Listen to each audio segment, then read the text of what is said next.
What's going on, my pretty pandas? It's your huggable hipster here, and welcome back to today's video where it's a bit late. Things were crazy today. Like, I know I always say that, but it was really crazy today to the point of where I was just feeling like I can't handle today. Like, today is just too much. So I'm so thankful that things are starting to calm down a little bit. Today we're going to be reviewing Resident Evil 2.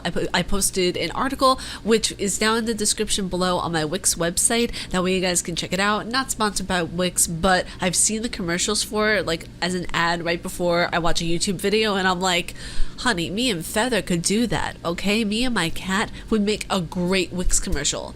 Actually, now that I think about it, maybe I should do my own like parody Wix commercial. That'd be something. That'd be the tea. So today our guest appearance is Dunkin' Donuts. Hey. And by the way, if I'm looking back and forth, I usually like script out these episodes and everything, so no, nothing's going on. There's no one in the background over here, you know, messing up my scene or anything like that. Which, I mean, it's kind of weird when people are in the background whenever I am filming, so it's, no. So yeah, I'm looking at my script and I'm looking back at the camera because people are always asking me in like messages, or just like, Ariel, why are you looking back and forth like that? Like, what's wrong with your eyes? I'm like, I'm looking at a script. Like, most likely, if you're seeing me doing that in the video, I'm looking at a script. How? So we are building this from the ground up, and we are going to be reviewing Resident Evil 2 Remake. So strap yourselves in, get yourselves a coffee, Red Bull, vodka, whatever your preference is, and let's begin. You've exploded the mansion, you got through Wesker's disappearing act, and still managed to get back to RPD in one piece. But the nightmare isn't over yet. The choices you make draw your chances for survival. So what would it be? Is it going to be Claire Redfield, the young woman with an attitude looking for her brother Chris Redfield, or are you going to choose Leon S. Kennedy, the rookie cop on his first day? Resident Evil 2 is a third-person psychological horror video game that was released January 21st, 1998, and was re-released this year on January 25th. It was rebuilt from the ground up, and this year was just, it's the year of video games, but I think this is Resident Evil's year because it's been rebuilt in such a fantastical reformatting that I'm not surprised that Resident Evil is getting as much hype as it is. It's what it deserves. It kept the same maps, it kept the same kind of keys, it kept the same feel, only with extended things that made the game more alive. The video game still kept the same vibe as it did in its younger days, which I really appreciate. Now, when I was younger, much smaller and unaware of the impact of gaming, I thought of this game, when I played it at the time, as just merely what it is, a game. I didn't think of the story and the way it would impact my mind in future years. I didn't think of it from such a grandiose standpoint that a lot of gamers think of video games now. I enjoyed it for what it was, and that's the thing that I feel like is lacking in a lot of games today, is just enjoying the game as a game. Nowadays we have expectations for video games and requirements for a game, and if they're not met, we get slightly anxious or disappointed. Which is cool. We can have expectations for a game, but we also have to realize that we can have fun with it too. I feel like in a way video games are expected to perform at their highest peak now with the advances in technology that we have. Just because we have those advances doesn't necessarily mean it has to take the fun out of gaming in a way. Now in Resident Evil 2 you can choose one of two characters actually. You can either play as Leon S. Kennedy, the rookie cop, or you can choose to play as Claire Redfield. Now I did not mention this in the article, but there are two runs of the video game. There's the first run, Run A, and there is Run B, where things and like the plot line kind of change and shift in a way, which I'm actually doing the second run with Leon Kennedy right now on my Twitch channel, so be sure you check that out. It'll be in a link in the description below. But the objects that you found in the first run will be in a completely different place in the second run. Now, much like the first Resident Evil game, you have herbs, you have things that you can collect, and you have puzzles to get you out of particularly sticky situations. Now, Resident Evil 2 created a somewhat questionable transition from the first game and Resident Evil 0, and I will explain why. The reason I say somewhat questionable transition is because there are some things that just didn't line up from the first game and from Resident Evil 0. The major thing I noticed in the game is that the storylines kind of were mismatched. So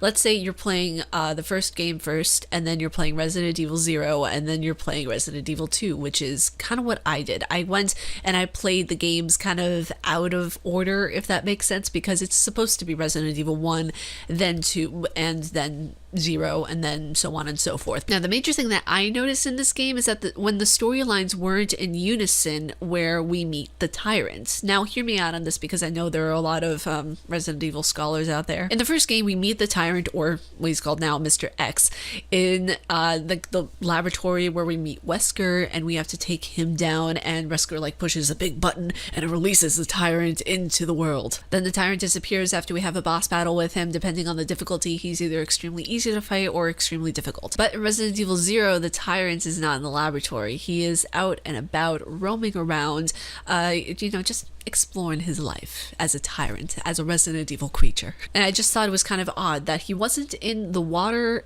containment unit that he is in the first game, which leads to something a little bit questionable. Now, the reason I even bring this up is because Resident Evil Zero is a prequel. For all intents and purposes, it is a prequel because at the very end of the game, by the way, spoilers, I know, hashtag spoilers, because at the very end of the game, we hear the gunshot, and the gunshot is what Wesker tells Jill and Barry, or Chris, depending on what character you choose in the very first game, to go and check out and investigate in the dining hall. So when we hear that at the tail end of Resident Evil Zero, I'm led to believe that what's going on? Is this like, are they trying to keep the stories in unison? Did the tyrant like somehow mosey his way on over to the laboratory where Wesker is and like hop into the containment unit? And it's like, okay, Daddy, I'm here. It's just that while I was writing this article, I just thought that how is it even possible for the tyrant to be out of the containment unit that Wesker had him hooked up to? I'll understand the plot line if it just goes from Resident Evil 1